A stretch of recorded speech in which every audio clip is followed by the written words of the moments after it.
नमस्कार दोस्तों, मेरा नाम है अजीत सिंह और पैसा बाजार हब में आप सभी का स्वागत है।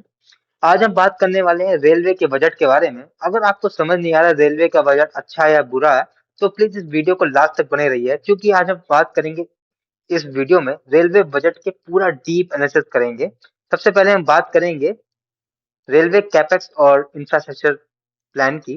फिर क्या रेलवे का प्रोडक्शन टारगेट है नई ट्रेन और चीजों को लेके, प्रोजेक्ट्स को लेके। फिर इनके कुछ मेगा प्रोजेक्ट्स हैं, उसके ऊपर बात करेंगे। फिर रेलवे का टारगेट क्या है आने वाले फाइनेंशियल ईयर का। और फिर हम इस थोड़े स्टॉक्स की बात करेंगे। तो चलिए शुरू करते हैं। सबसे पहले हम बात कर लेते हैं वही घिसी पिटी रेलवे कैपेक्स और इंफ्रास्ट्रक्चर पुश की। तो बजट को देखें तो बजट है रेलवे का 2.92 लाख करोड़ रुपीस का, जबकि लास्ट ईयर था 2.65 लाख करोड़ रुपीस का।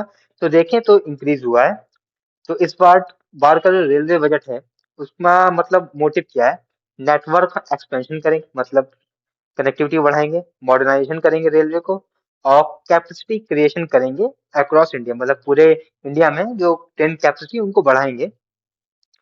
तो इनके कुछ रोलिंग स्टॉक प्रोडक्शन टारगेट हैं। सबसे पहले बात करते हैं कोचेस की। तो 10,392 न्यू रेलवे कोचेस बनाएंगे, जिसमें वंदे भारत शामिल है, स्लीपर वेरिएंट भी शामिल है, और इलेक्ट्रिक लोकोस बनाएंगे ये लोग। 1800 न्यू इलेक्ट्रिक लोकोमोटिव प्लान करेंगे। तो ये भी कैपेक्स में गया इनका। वैगन्स की बात करें तो 32,000 वैगन्स बनाएंगे, ताकि ये फ्रेट ग्रोथ को, जो मतलब मालगाड़ी है उसको, अपने प्लान को मजबूत कर सके।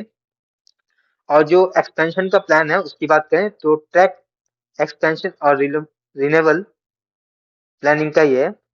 लाइन डबलिंग करेंगे, अप्रॉक्स 2,400 किलोमीटर का टारगेट है इनका।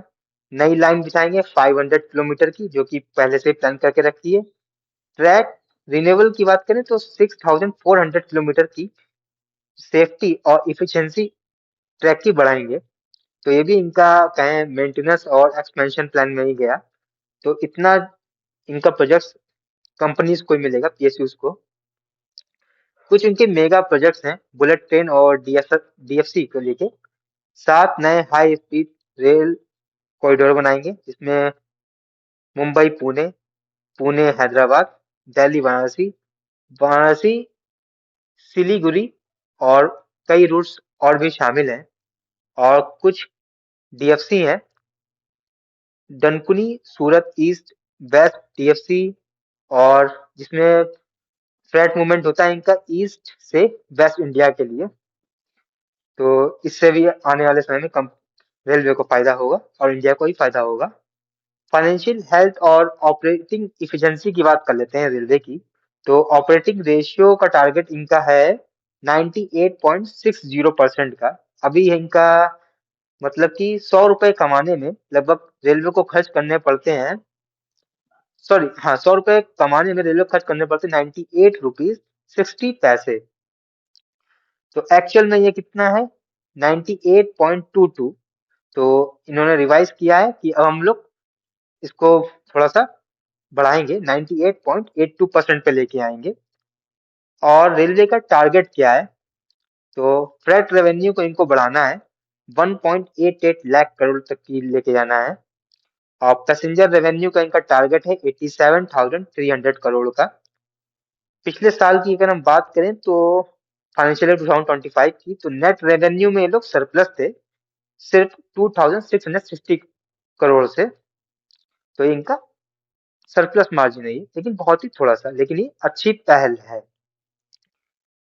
सेफ्टी फोकस कुछ चैलेंजेस है रेलवे के लिए। सबसे पहले बात करें सेफ्टी एलोकेशन के लिए, 55,000 करोड़ रुपए का रेलवे अपग्रेडेशन करेंगे ये लोग, जिसमें कवच एंटी कोलिजन सिस्टम ये लोग बिछाएंगे।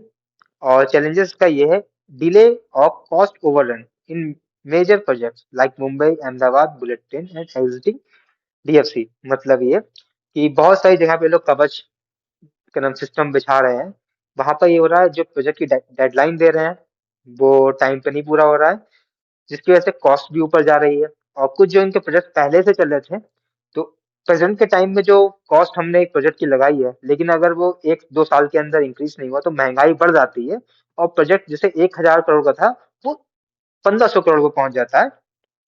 तो यही इशू आता है। कुछ रेलवे के पुराने प्रोजेक्ट थे, उनमें अभी भी इनको डिले और ओवर एक्सपेंस हो रहा है। अब हम कुछ इंफ्रास्ट्रक्चर बात कर लें स्टॉक्स की। तो रेलवे और इंफ्रास्ट्रक्चर स्टॉक्स जो हमें थोड़ा सा ध्यान में रखनी है, सबसे पहला है आईआरसीटीसी, जो कि पैसेंजर सर्विस और हाई स्पीड रेल को मोनेटाइजेशन करता है और कहें मोनोपोली रखता है।